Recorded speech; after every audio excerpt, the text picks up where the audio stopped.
Pokemon fans? And it looks like chaining has made its way into Pokemon Sun and Moon, and that is very, very good for all you people out there looking to get shinies or get stronger Pokemon. This is how you do it. This is how you do it pretty quickly and pretty easily.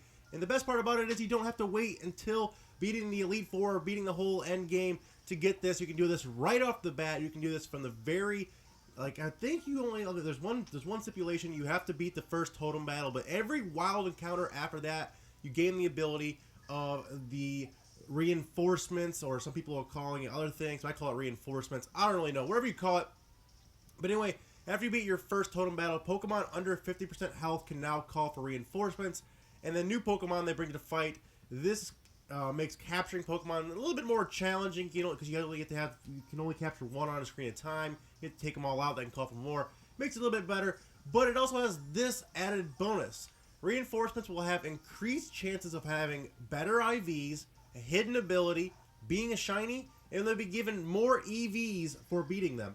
And the more reinforcements that called in, the better your chances are at all of this. The more you do this, the more you chain these together, the higher probabilities of getting a shiny, the higher abilities of getting a hidden ability, and so on, and just getting better and better Pokemon the more you do this. So, there are a few things to take note of. First off, the Pokemon called in are typically the same as the Summoner, i.e. the first Pokemon you start with. However, much like Horde mode in the previous games, sometimes there will be crossovers. Miltanks can summon Tauros, Cleffa can summon Chansey, and so on and so on and so on. From every Pokemon they have one else they can also reign in. You'll see one in the later part of this video. It is also possible that as chains increase, you can summon a evolved version of that original Pokemon, defying level conventions after enough chains. So if you see a Bagon, you might be able to summon a Shelgon, and if you keep going, you maybe even get a higher evolution if you're lucky. So doing this over and over and over just kind of rolls the dice again. You may be able to get some super awesome Pokemon very early on in the game if you're lucky enough and patient enough. It's a very awesome mechanic. A new item also exists called the Adrenaline Orb, and it's a cheap consumable that can be used in wild encounters to make reinforcements more likely. Pokemon have a chance to summon under 50% health regardless, but if you use this, you can maximize the frequency and you can kind of streamline this process.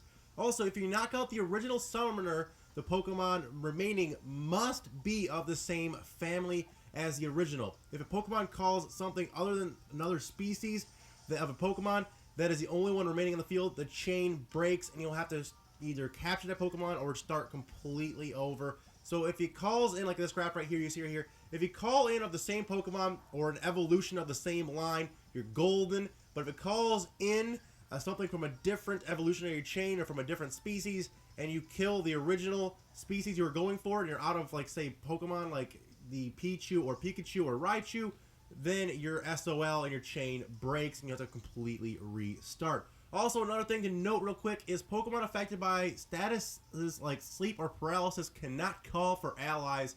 So you can use this to stop reinforcements arriving in regular battles you don't want to chain.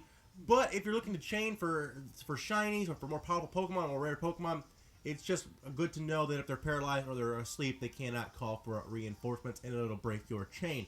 But anyway, guys, that's all I have for you guys today. It looks like this is the most effective way to shiny hunt or get more powerful Pokemon, get more rare Pokemon early in the game.